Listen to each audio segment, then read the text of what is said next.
यार, मैंने अपना प्रोडक्ट तो स्टार्ट कर दिया एंड में कुछ लोगों का रिव्यू भी लिया।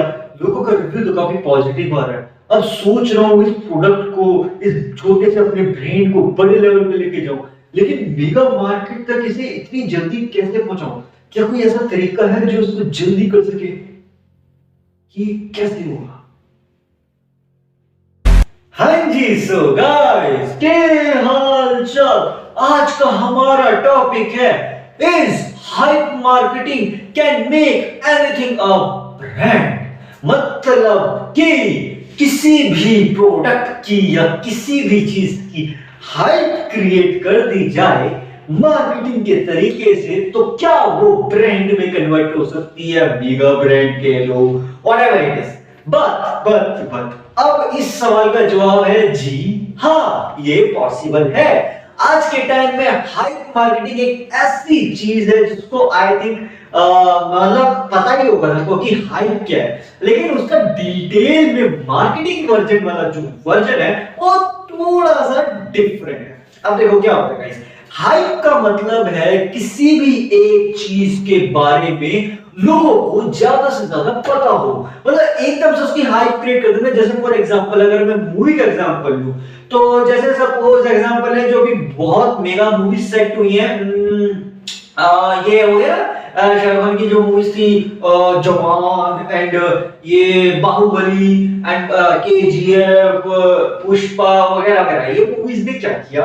अब देखो यार, इन मूवीज ने हेल्प ली मीम मार्केटिंग की। सबसे पहले इन्होंने मीम्स की जो दुनिया है, मैंने उसको पूरा डिटेल में पॉडकास्ट बनाया है, आप जाकर देख सकते हैं मीम्स के बारे में। एंड वहां पे मैंने डिटेल में बताया है कि मीम्स का कितना बेनिफिट हो सकता है as a creator, as a product selling या as a businessman startup, whatever you can say man, it can be fulfilled with the help of the meme marketing.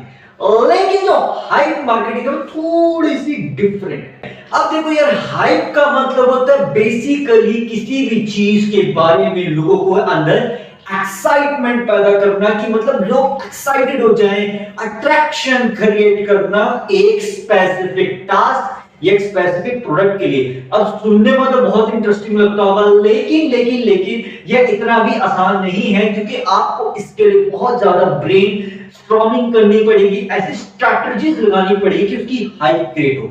अब फॉर एग्जांपल जैसे मैं movies का example लेता हूं, क्यों वो इसमें बेस्ट एग्जांपल फिट होता है? क्योंकि उन्होंने हाइप मार्केटिंग को बहुत बेस्ट लेवल पे यूज किया। अब देखो यार, जवान मूवी जो थी उसका ट्रेलर तो पहले भी आता था, लेकिन उसकी हाइप कैसे बनना शुरू हुई कि उसमें इस तरह का कॉन्सेप्ट उन्होंने इस्तेमाल किया, ऐसा बताया कि हमने इसमें ऐसी चीज करी जो आज तक किसी ने ना करी हो, और वो हकीकत में भी था। तो बेसिकली आप ऐसे कर सकते हो कि हाइप बना दो किसी भी चीज की तो बहुत ज्यादा ग्रो कर देता है। जैसे YouTube पे लगा लो तो मिस्टर बी सबसे बेस्ट एग्जांपल है हाइप मार्केटिंग का। वो कोई भी वीडियो बनाता है, अपनी उसकी वीडियो की ऐसी हाइप क्रिएट कर देता है, उसकी viewership next to next level चली जाती है। मतलब ऑलमोस्ट इम्पॉसिबल है इतनी बड़ी व्यूअरशिप को गेन अप करना किसी भी एक इंडिविजुअल यूट्यूबर्स के लिए, या इवन टीम यूट्यूबर्स के लिए भी बहुत बड़ा चैलेंज है, क्योंकि हर बार कुछ नया ट्राई करना is a challenge.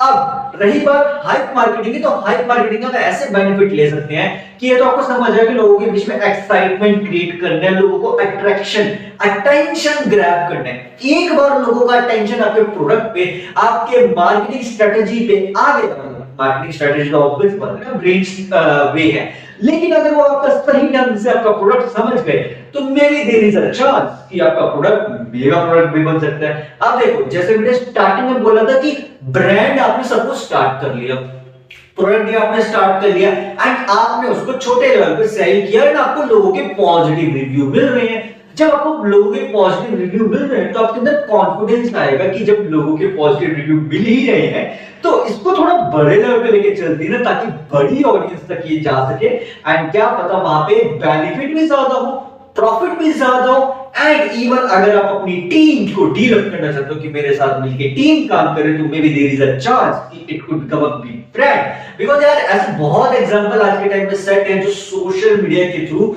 And hype marketing के थ्रू बहुत तगड़े लेवल पे ग्रो कर रहे हैं, जैसे बेवकूफ.com। अगर आपको सुनने में थोड़ा अजीब लग रहा हो, आप इसे गूगल करके देखना। ये वेबसाइट जो है, इन्होंने क्या किया है कि ये मर्चेंडाइज बनाते हैं। आपको किसी भी तरह का मर्चेंडाइज चाहिए, प्रोडक्ट 3D प्रिंटिंग है, सब करके देते हैं आपके कपड़ों के ऊपर। अलग अलग अलग तरह के डिजाइन खरीदने को बहुत मेगा लेवल यूज किया जाता है। इनके जो नेट रेवेन्यू है ना, वो इतना ज्यादा है कि आप इमेजिन भी नहीं कर सकते। एक वेबसाइट इतना अर्न कर रही है, मिलियंस ऑफ डॉलर्स में अर्न कर रहे हैं। क्यों? क्योंकि इन्होंने अपनी हाइप क्रिएट कर दी, ऐसी हाइप क्रिएट करी है कि उसके कारण से लोग एक्साइटेड हैं। लेकिन इन्होंने एक दूसरी स्ट्रेटजी को भी यूज किया, इसको बोला जाता है बज़ मार्केटिंग। अब देखो बज़ मार्केटिंग क्या होती है, उस पे मेरा सेपरेट पॉडकास्ट आएगा, वहां पे डिटेल में समझ सकते हो। बट हाँ, मैं इतना जरूर कह सकता हूँ कि जो बज़ मार्केटिंग है, ये हाइप मार्केटिंग आपस में इंटररिलेटेड है। अब ये कैसे पॉसिबल है, तो उस पे भी एक सेपरेट पॉडकास्ट है, इनमें दोनों पे सेपरेट पॉडकास्ट है, क्योंकि पहले आपको बज़ मार्केटिंग डिटेल में समझना पड़ेगा, फिर इनके बीच में क्या रिलेशन है, कि कैसे कोरिलेटेड है, वो समझना पड़ेगा। तो ये तो अलग पॉडकास्ट बनेंगे, लेकिन आज का हमारा टॉपिक है सिर्फ और सिर्फ हाइप मार्केटिंग। अब देखो यार, हाइप मार्केटिंग में अगर किसी भी, सपोज आपका ऐसा प्रोडक्ट है जो ब्रांड नहीं है, सिर्फ और सिर्फ प्रोडक्ट है, आपको उस प्रोडक्ट को ग्रो करना है, कि मतलब चाहते हो कि वो प्रोडक्ट ब्रांड में कन्वर्ट हो जाए, तो उसके लिए सिंपल वे है कि आपको सबसे पहले तो उस प्रोडक्ट का यूएसपी पता होना चाहिए, यूनिक सेलिंग पॉइंट, उसमें यूनिकनेस क्या है। अगर आपको पता है कि आपके प्रोडक्ट में थोड़ी बहुत भी यूनिकनेस है, then there is a chance कि आप उसको सोशल मीडिया के थ्रू ग्रो कर सकते हैं। अब सोशल मीडिया के थ्रू कैसे ग्रो किया जाता है, उसकी भी एक बहुत डिटेल में बात होगी, क्योंकि उसमें बहुत चीजें हैं गाइस। मतलब हाइप मार्केटिंग तो बेसिकली एक एक्साइटमेंट है, लेकिन सोशल मीडिया मार्केटिंग अपने आप में जॉब है, अपने आप में पूरी दुनिया है। उसमें इतनी सारी चीजें वर्क करती हैं, क्या टैग्स है, क्या एसईओ है, क्या टारगेटेड ऑडियंस है, उसमें बहुत सारी चीजें वर्क करती हैं। इसी के कारण से जो हाइप मार्केटिंग होती है ना, उसमें हम स्पेसिफिक ऑडियंस को सिलेक्ट कर सकते हैं। मतलब ऐसा सोच सकते हैं कि हमें हाइप क्रिएट करनी है, लेकिन हाइप में क्या होता है ना, हाइप में मेगा ऑडियंस आती है, उसमें ऐसा स्पेसिफिक टारगेटेड ऑडियंस नहीं होती कि स्पेसिफिकली सिर्फ अपनी चीज ऑडियंस तक जाना चाहिए। जिस चीज की हाइप क्रिएट हो जाएगी वो बड़े लेवल पे जा सकते हैं, चाहे उसकी पॉजिटिव रिव्यू मिले, आपको नेगेटिव रिव्यू मिले, दैट डिपेंड्स, क्योंकि वो आपके प्रोडक्ट के ऊपर, आपके प्रोडक्ट की क्वालिटी के ऊपर, आपके प्रोडक्ट में कितना दम है, उसके ऊपर डिपेंड करता है। उसी के हिसाब से आपका क्या बोलते हैं हाइप क्रिएट होता है। अब वो हाइप जो है बड़ा भी हो सकता है, छोटा भी हो सकता है, दैट डिपेंड्स कि आपके प्रोडक्ट की क्वालिटी एंड उसकी जो क्या बोलते हैं ट्रस्ट कितना है लोगों के ऊपर। अगर लोगों को उस प्रोडक्ट के ऊपर ट्रस्ट बढ़ना चाहिए होगा, तो वो देयर इज अ चांस उसकी हाइप बढ़ सकती है। लेकिन सबसे बड़ा चैलेंज ये है कि जो हाइप बनेगी ना, वो बेसिकली बनेगी प्रोडक्ट की क्वालिटी के ऊपर। अगर प्रोडक्ट की क्वालिटी नेक्स्ट लेवल है ना, तो there is a very very chance कि उसकी जब हाइप बन जाएगी तो वो ग्रो कर जाएगा। अब हाइप कैसे बनाई जाए, तो देखो दो तरीके हैं। एक तो मैंने जो हमेशा अपने पॉडकास्ट में बताता रहता हूँ, टीवी एडवर्टाइजिंग जो है वो तो बेस्ट वे है हाइप क्रिएट करने का, लेकिन वो तो इट्स लाइक वो तो पता ही है ना इतने सालों से, कि वो तो आप ऐसे बोलोगे कि इन्फिनिटी टीवी एडवर्टाइजिंग हमें पहले से ही पता है। लेकिन सोशल मीडिया एडवर्टाइजिंग जो है ना, वो थोड़ा अलग वैरायटी है, क्योंकि यहाँ पे चीजें बहुत जल्दी ग्रो भी कर जाती हैं और बहुत जल्दी ग्रो नहीं भी करती हैं। तो इट्स लाइक अ, जैसे कैसे एग्जांपल दूं मैं आपको, डाइस में होता, जैसे ये खेलते लूडो खेलते हैं। अब लूडो में जब डाइस को शेक करते हैं तो उसमें अलग अलग नंबर आते हैं, एंड उसी के हिसाब से हमारी जो गिट्टी है वो आगे बढ़ती है। इसमें कोई हारता है, कोई जीतता है, इसमें ऐसे चलता है। इसी तरह से सोशल मीडिया की मार्केटिंग होती है कि जो डाइस को हम शेक कर रहे हैं वो बेसिकली हमारी मार्केटिंग स्ट्रेटजी है, जिसको हम टेस्ट आउट कर रहे हैं। एंड वो जो गिट्टी आगे बढ़ रही है वो बेसिकली हमारे प्रोडक्ट या ब्रांड की इमेज आगे बढ़ रही है कि वो कितना ग्रो करेगा। एंड उसी के अकॉर्डिंग से हमारा जितनी खतरनाक स्ट्रेटजी हम यूज करेंगे, उतने ही देयर इज अ चांस कि वो ज्यादा ग्रो कर जाएगा। बट जो भी हम हाइप मार्केटिंग के लिए स्ट्रेटजी को यूज कर रहे हैं, that strategy could be relatable with the audience. मतलब कि आपका जो कंज्यूमर है, आपका जो प्रोडक्ट यूजर है, उसको आपकी मार्केटिंग स्ट्रेटजी से कुछ अलग अजीब ना लगे, ऐसा ना लगे कि इतनी ज्यादा हाइप क्यों क्रिएट करी जा रही है इसकी। तो then there is a chance of question mark, उनके दिमाग में क्वेश्चन मार्क उठाना है। लेकिन ऐसा भी क्वेश्चन मार्क नहीं उठाना कि उस प्रोडक्ट की, ये तो वही बात हो गई, आपके प्रोडक्ट में क्वालिटी नहीं है, बस आपने क्वेश्चन मार्क उठा दिया, एंड जब लोग उस प्रोडक्ट को यूज करेंगे, उनको नेगेटिव रिव्यू देंगे, तो उसकी हाइप खत्म हो जाएगी। आपको लॉन्ग टर्म हाइप में चलना है कि short term hype, that depends upon you. कि आपको अपने प्रोडक्ट की क्वालिटी को मेंटेन करना बहुत जरूरी है। अगर आपके प्रोडक्ट की क्वालिटी मेंटेन रहेगी then there is a chance उसकी लॉन्ग टर्म हाइप बन जाएगी। अदरवाइज शॉर्ट टर्म हाइप तो बनती रहती है, प्रोडक्ट्स की नए नए प्रोडक्ट्स आते हैं उनकी शॉर्ट टर्म हाइप बन जाती है, थोड़े टाइम चलते हैं फिर गायब हो जाते हैं, फिर कुछ साल भी चल जाते हैं, कुछ फिर गायब हो जाते हैं। अगर कोई लॉन्ग टर्म हाइप क्रिएट करनी है तो क्वालिटी और ट्रस्ट बनाना बहुत जरूरी है। ट्रस्ट तो देखो क्वालिटी के बेस पे बन ही जाता है, क्योंकि ऑडियंस जब आजकल रिवॉल्व कर रही है, चेंज कर रही है, तो वो नए नए प्रोडक्ट्स को ट्राई करने का सोचती है, ठीक है। लेकिन फिर वही बात आ जाती है कि अगर आपके प्रोडक्ट में क्वालिटी नहीं होगी ना तो उसका वो जो हाइप और ट्रस्ट है ना वो कम हो जाएगा। अगर ट्रस्ट कम हो जाएगा तो उसकी हाइप नहीं बनेगी। तो आपको ऐसा मार्केटिंग स्ट्रेटजी को यूज करना है कि उसमें दिखाना है कि हमारा product best out of everything है। लेकिन वही बात है कि बेस्ट आउट ऑफ एवरीथिंग मतलब 100% तो आप ये नहीं कह सकते, आपको इस ढंग से बताना है अपने एड्स में। अगर आपको एड्स क्रिएट करने इस ढंग से एड क्रिएट करनी है उसकी हाइप के लिए प्रोडक्ट की, उसमें ये बोला जाए कि प्रोडक्ट की क्वालिटी नेक्स्ट लेवल है। लेकिन फिर ये भी बोला जाए कि जब वो है ना ये घड़ी डिटर्जेंट पाउडर था, पहले इस्तेमाल करें फिर विश्वास करें। तो इस ढंग से आपको समझना होगा कि आप अपने प्रोडक्ट को सेल तो कर रहे हो लेकिन साथ में एक क्वेश्चन मार्क भी उठा रहे हो कि आपके प्रोडक्ट की यूनिकनेस क्या है। अगर आप उस एड के अंदर अपने प्रोडक्ट की यूनिकनेस को भी समझा दो एंड ये भी बता दो कि क्वालिटी तो नेक्स्ट लेवल है और वो हकीकत में वैसा निकल जाए तो फिर लॉटरी लगने वाला काम हो गया ना, कि फिर तो हाई बनना है।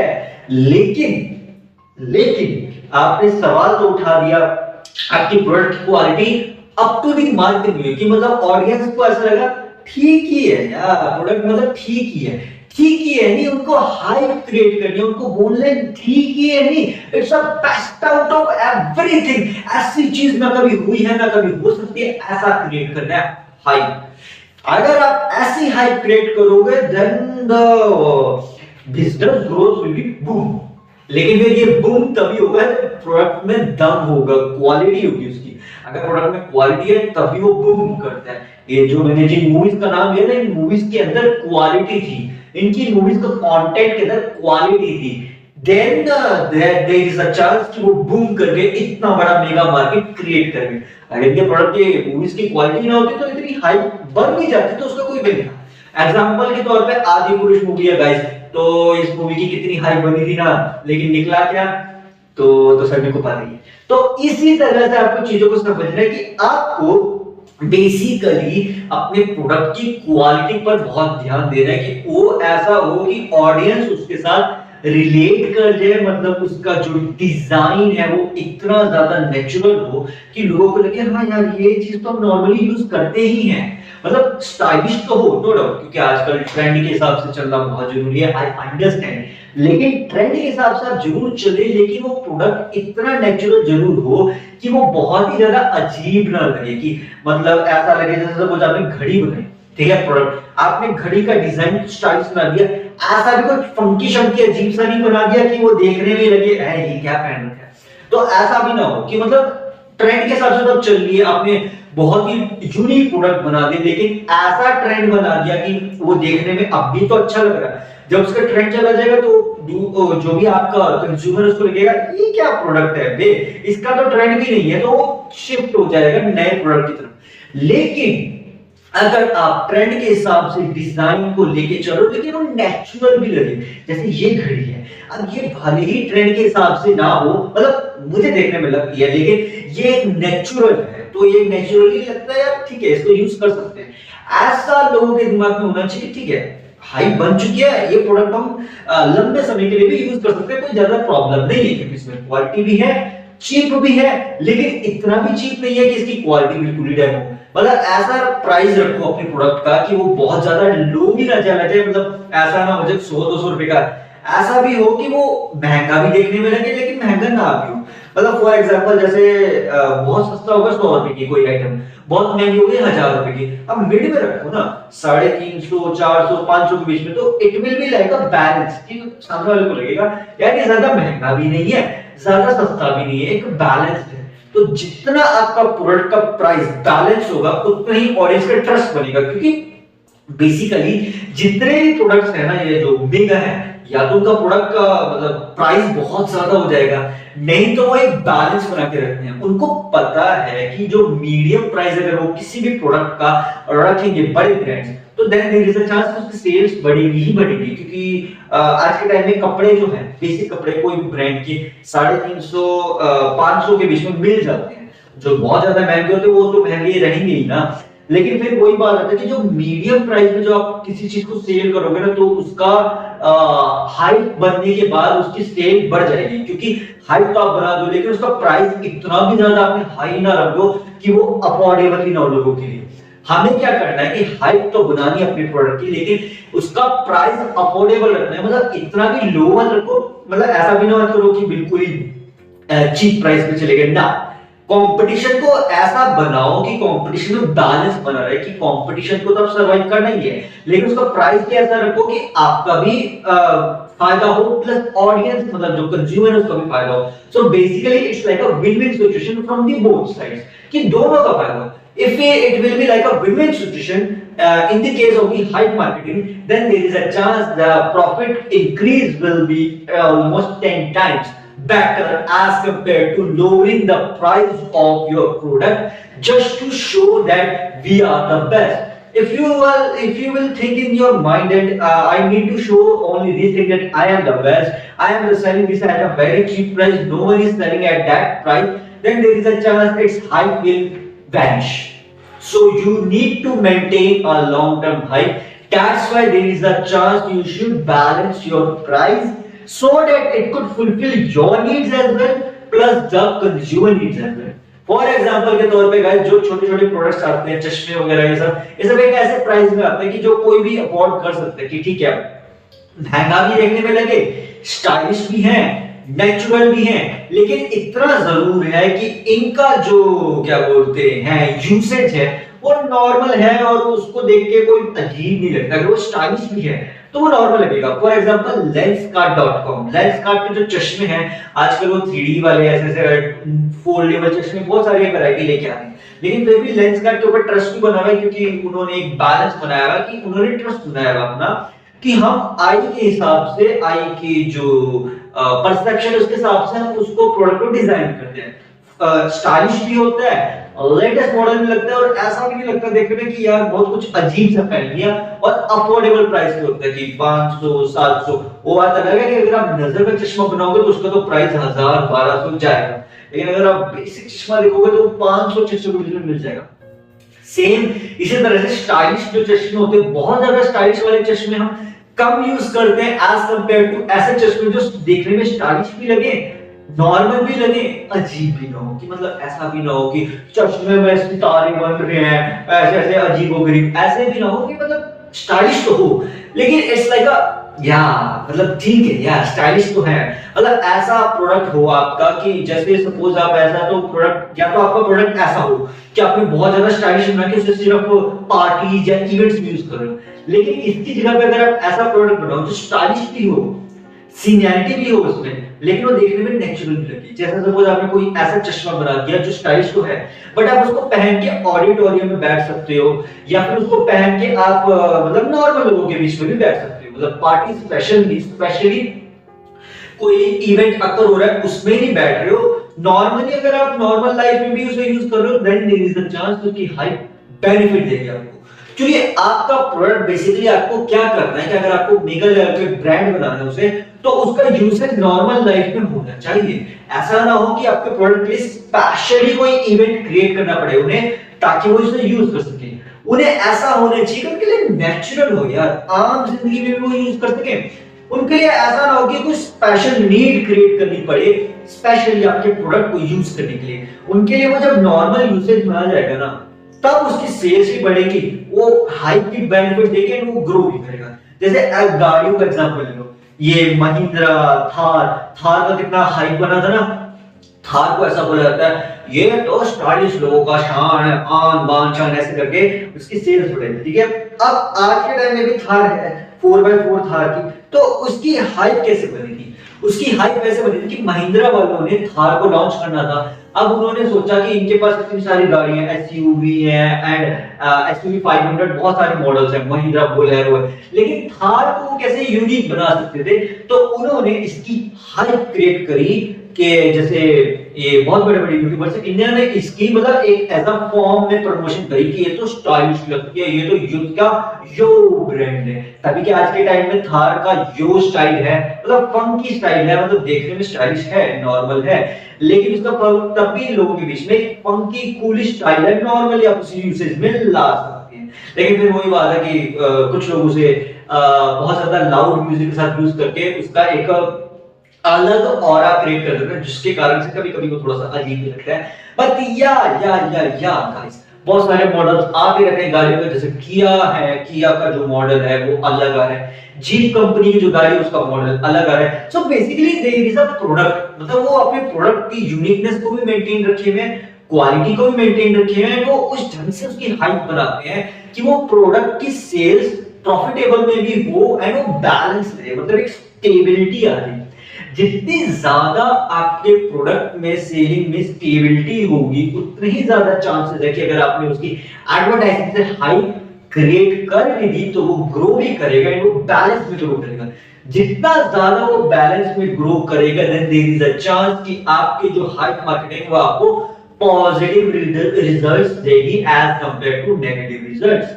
अब फॉर एग्जांपल के तौर पे आपका जो प्रोडक्ट है, आपके पास ज्यादा पैसे नहीं है, आपको लगता है कि नहीं यार मेरे पास ज्यादा फंड्स नहीं है, तो आप Amazon मर्चेंट अकाउंट खोल के या Flipkart मर्चेंट अकाउंट खोल के वहां पे सेलिंग शुरू कर देते हैं। लेकिन फिर वही है यार, वहां पे प्रोडक्ट जो है वो वही चल पाता है जिस प्रोडक्ट में क्वालिटी होती है, दम होता है। अदरवाइज लोगों ने आपको प्रोडक्ट खरीदा तो उसके नेगेटिव रिव्यूज लिख देंगे, एंड एक बार उन्होंने नेगेटिव रिव्यूज लिख दिए, देन उसकी सेल्स ग्रो करने के बजाय नेगेटिव में चली जाएगी, उसके कम हो जाएंगे सेल्स के चांस। हो सकता है जो प्रोडक्ट अगर अच्छी क्वालिटी हो, जो अभी एक सेल हो रहा है, क्या पता आने वाले टाइम में थोड़े टाइम के बाद 10 प्रोडक्ट सेल हो, वैसे 100 प्रोडक्ट सेल हो, लेकिन अगर नेगेटिव रिव्यू मिल जाएगा तो वैसे अगर आपने 100 प्रोडक्ट भी बना रखे होंगे तो उसकी सेल धीरे धीरे करके कम हो जाएगी, पहले तो 100 रहे, फिर 10, फिर 5, फिर 1, तो ऐसा ना हो।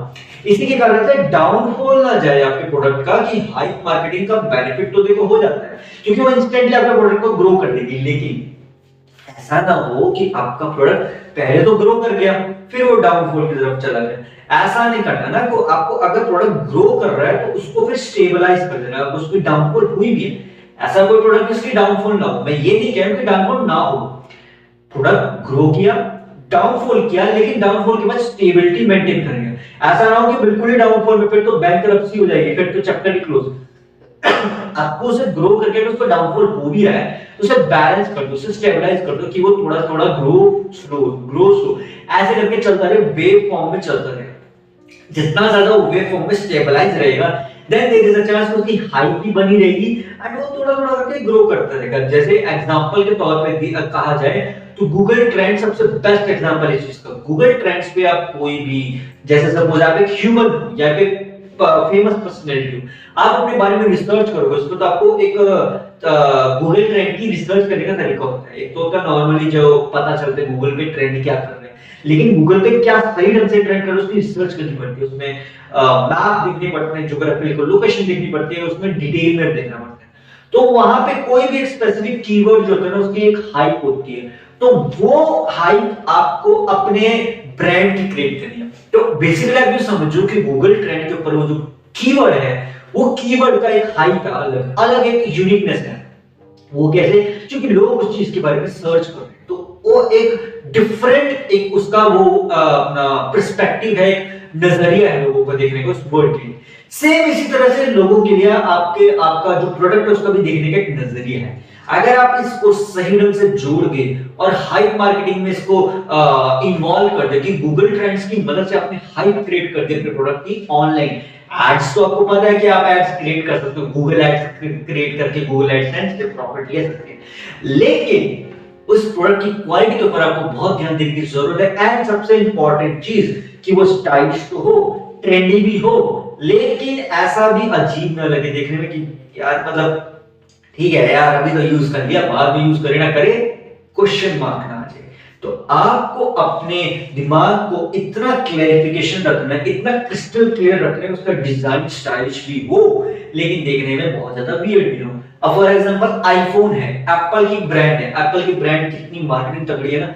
इसके बीच में एक नया ब्रांड लॉन्च हुआ था बीच में, अभी अभी थोड़े टाइम के पहले, नथिंग नाम से। अगर आप गूगल करोगे तो नथिंग के जो प्रोडक्ट्स हैं उन्होंने इतनी यूनिकनेस अपने मोबाइल में डाली है ना, आप हैरान मान जाओगे कि वो एप्पल की मार्केट को टक्कर देने लग रहे हैं। वो बताता हूं मैं कैसे। नथिंग के जो फोन्स हैं उनके डिजाइन एक तो बहुत यूनिक है, प्लस उन्होंने बैकग्राउंड में लाइटनिंग का यूज किया जो आजकल अभी लेटेस्टली क्या नाम है उस फोन का, ओप्पो के फोन में आती है। ओप्पो के फोन में पीछे रिंग लाइट, आजकल मोबाइल्स में कितने अजीबोगरीब चीजें ट्राई कर रहे हैं ना वो, this is a kind of an experiment कि वो हाइप क्रिएट करना चाहते हैं। तो जो नथिंग ब्रांड था ना, उन्होंने अपनी हाइप क्रिएट करी कि we create something unique product, and उनका जो डिजाइन, उनकी जो क्वालिटी है वो कुछ इस ढंग से बनाई है उन्होंने, इस ढंग से उसकी मार्केटाइज करी है कि वो अपना एक स्टेबल सेल कर पा रहे हैं। कि आज के टाइम में नथिंग ब्रांड ऐसा नहीं है कि बिल्कुल गायब हो चुके हैं, लेकिन स्टेबलाइज्ड है। जितना ज्यादा आपका प्रोडक्ट स्टेबलाइज में आ जाएगा ना, उतने ही देर इज द चांस कि अगर हाइप बना भी दोगे, एक्साइटमेंट लोगों के अंदर क्रिएट भी कर दोगे तो बैलेंस में चलता रहेगा, उसकी सेल होती भी रहेगी, कभी कभी नहीं भी होगी, मतलब ऐसा नहीं है कि बिल्कुल नहीं होगी, बैलेंस में चलती रहेगी, हो भी रही है नहीं भी हो रही है, हो भी रही है नहीं भी हो रही है। तो इससे क्या होगा, इससे ये होगा कि अगर आपने सपोज अपने साथ टीम को रखा है तो उसकी सेल्स भी चलती रहेगी और उनकी सैलरी उनको टाइम से मिलती रहेगी, ताकि यार मतलब ट्रस्ट बना रहे ना आपके साथ। आपका अगर कंज्यूमर का ट्रस्ट बना रहे, प्लस आपके साथ जो टीम काम कर रही है, आपकी मदद कर रही है, उनका भी ट्रस्ट बना रहे कि हाँ कंपनी चल रही है, प्रोडक्ट चल रहा है, ब्रांड चल रहा है, ब्रांड की इमेज कुछ है, कुछ दम है ब्रांड में, तभी वो स्टेबलाइज फॉर्म में चल रहा है।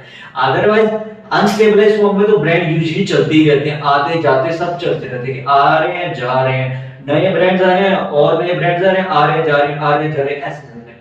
लेकिन स्टेबलाइज वाले ब्रांड्स, बहुत कम ब्रांड्स होते हैं जो स्टेबलाइज कर पाते हैं अपने आप को लंबे पीरियड के लिए, क्योंकि जो हाइप है ना, हाइप तो एक्साइटमेंट तो आप क्रिएट कर दो लोगों के बीच में ऐड से, लेकिन इंस्टेंट एडवर्टाइजमेंट की यूसेज ना करके, मतलब इंस्टेंट एडवर्टाइजमेंट आपने यूज तो कर लिया, लेकिन उसको लॉन्ग पीरियड ऑफ टाइम तक मेंटेन करना कि उसकी एड्स आती रहे, ऐसा ना हो कि उसकी एड्स आगे खत्म। जितने भी टीवी में आपने ब्रांड्स देखे उनकी एड्स कभी ना कभी आती ही रहती है, कंटिन्यूअसली तो नहीं कहते, बट थोड़े टाइम के बाद कुछ नई एड्स लेकर आते, कुछ नयापन उसमें लेकर आते। तो अब जितना ज्यादा अपने प्रोडक्ट के अंदर नयापन डालते रहोगे, यूनिकनेस डालते रहोगे, चाहे भले थोड़ी सी, अगर 1% भी अपने प्रोडक्ट में यूनिकनेस डाल रहे हो तो भी उसकी सेल्स बढ़ने के चांसेस हैं। लेकिन अगर आप बिल्कुल ही नहीं यूनिकनेस डालोगे, तो ट्रेंड के हिसाब से नहीं चलोगे, तो हाइप क्रिएट करके भी कोई बेनिफिट नहीं है। सो बेसिकली अगर आपको हाइप क्रिएट कर दिया तो उस प्रोडक्ट में यूनिकनेस डालते रहो, थोड़ी थोड़ी सी डालते रहो, ज्यादा ज्यादा नहीं, 1%, 0.5%। अगर थोड़ा थोड़ा भी आप इंप्रूव करते हो तो लोगों के बीच में रहेगा, नहीं यार ये प्रोडक्ट इंप्रूव तो कर रहा है, थोड़ा थोड़ा तो यूनिकनेस ला रहा है, तो एक ट्रस्ट बना रहेगा कि मान लिया कि बड़ी ऑडियंस के ग्रैब करने में वो ऊपर नीचे चलेगा, लेकिन एक ट्रस्ट बना रहेगा। जितना ज्यादा उसका ट्रस्ट बना रहेगा, उतनी ज्यादा उसके चांसेस है कि वो स्टेबलाइज सेल्स में आ जाएगा। एक बार वो स्टेबलाइज सेल्स की ग्रोथ में आ गया तो उसकी हाइप आपके लिए बनाना इतना मुश्किल नहीं होगा, क्योंकि लोगों को पता होगा, हाँ पता है ये ब्रांड है, उसमें फिर आप कुछ नई एड्स ला के उसे एडवर्टाइज कर दो ऑनलाइन में, तो फिर वो एक आ जाएगा लोगों के बीच। चलो इसे तो ट्राई करते हैं, ब्रांड पता है अभी काफी टाइम से स्टेबल सेल्स कर रहा है, ये अभी भी मेंटेन है, साल 2 साल 3 साल 4 साल 5 साल दिन, इसके हिसाब से आपको समझना पड़ता है कि आपको उसे लंबे टाइम के लिए सर्वाइव करना है। मार्केट में सर्वाइव करना सबसे मुश्किल है। हाइप मार्केटिंग का कर तो लोगे, लेकिन उसके बाद सर्वाइव कितने टाइम तक कर पाओगे, वो सबसे बड़ा चैलेंज है। 1 महीना 2 महीना 6 महीना 1 साल 2 साल 3 4 साल 5 साल 6 साल या 10 साल, इस ढंग से आपको चलना है कि आपको कितने साल सर्वाइव करना है। उसके हिसाब से आपको अपने ब्रांड की हाइप क्रिएट करनी है कि ये ब्रांड आपका, अगर आपको 10 साल तक निकालना है तो फिर तो उसकी हाइप ऐसी क्रिएट करनी पड़ेगी कि 10 साल तक मेंटेन रहे, कि 10 साल तक उसकी सेल्स होती रहे, हर बार कुछ नया ट्राई करते रहो। लेकिन अगर आपको ऐसा है कि वो साल भर ही मैंने चलाना है ब्रांड, फिर ठीक है, आगे आगे अगला ब्रांड स्टार्ट कर देंगे, तब तो फिर आप उसकी ओवर एक्साइटमेंट वाली हाइप क्रिएट करके नेगेटिव रिव्यूज के साथ उसके सेल्स लेके एंड उसके बाद चैप्टर क्लोज, या तो ये कर लो। नहीं तो अगर लॉन्ग टर्म हाइप में जाना है तो फिर उसकी प्रोडक्ट की क्वालिटी एंड ट्रस्ट के ऊपर भी मेंटेनेंस बहुत ज्यादा जरूरी है कि यूनिकनेस भी हो, ट्रस्ट भी हो एंड अजीब भी ना लगे लोगों को, देखने में लगे कि नेचुरल प्रोडक्ट है, यूज किया जा सकता है। क्योंकि सबसे बड़ी जो ऑडियंस मतलब कंज्यूमर है वो है old age people and senior people. वैसे तो यूथ के बीच में चलना सबसे बड़ी चैलेंज है, क्योंकि यूथ में तो बहुत ज्यादा चीजें वॉलेटाइली फ्लक्चुएट कर जाती है, क्योंकि यूथ में ट्रेंड चलता रहता है, कभी किसी चीज का ट्रेंड, कभी किसी चीज का ट्रेंड। तो बेसिकली इंडिया में 70% तो यूथ है, बाकी बचा 30% जो ऑडियंस है वो स्टेबल ऑडियंस है, जिसके साथ आप सेल्स अपनी आराम से निकाल सकते हो। लेकिन जो यूथ वाली ऑडियंस है ना, उनके साथ आपको स्टेबलाइज फॉर्म में काम करना पड़ेगा, तभी जाके आप उनके साथ एक ट्रस्ट बना सकते हो अपने प्रोडक्ट का। अदरवाइज क्या होगा कि ऑडियंस जुड़ तो जाएगी यूथ वाली, लेकिन वो ज्यादा टाइम तक नहीं जुड़ सकती। अगर उन्हें लंबे टाइम तक जुड़ना है तो फिर उसका उस ढंग से यूज करना है। अब जैसे मीम मार्केटिंग है, मीम मार्केटिंग में क्या है, हर बार कुछ नया मीम आ जाता है, फिर पुराना मीम गायब हो जाता है, या मतलब याद रहता है थोड़े टाइम तक फिर गायब हो जाता है। यहाँ पे आपको समझना है शॉर्ट टर्म मार्केटिंग करनी है या लॉन्ग टर्म मार्केटिंग करनी है। हाइप तो आप क्रिएट कर दो, लेकिन उसकी हाइप इस ढंग से क्रिएट करो कि वो लॉन्ग टर्म पीरियड में ना करे, ताकि सबका बेनिफिट हो, विन विन सिचुएशन रहे, ना कि ऐसा हो कि यार अभी बेनिफिट हो गया बाद में बेनिफिट ना हो। As simple as that guys, because यार हाइप का काम है ग्रो करना, ठीक है, वो इंस्टेंट ग्रो कर देंगे, लेकिन वो इंस्टेंट ग्रोथ को आप कितना मेंटेन कर पाते हो, कितना स्टेबलाइज कर पाते हो, that depends only upon you. As simple as that, क्योंकि आपको अपने प्रोडक्ट की उस ढंग से क्वालिटी एंड उस ढंग से ट्रस्ट को बनाना पड़ेगा। मतलब ऐसा भी ट्रस्ट ना हो कि नेगेटिव ट्रस्ट हो, मतलब क्वालिटी को ऐसे रखो कि वो नेचुरल लगे, it could fit in the normal environment. अगर वो चीज नॉर्मल एनवायरनमेंट के अंदर फिटेबल है, then there is a chance कि वो लंबे टाइम तक भी सर्वाइव कर जाएगी। As simple as that. मिलते हैं किसी नेक्स्ट पॉडकास्ट में, तब तक के लिए stay fit and stay healthy. Bye bye.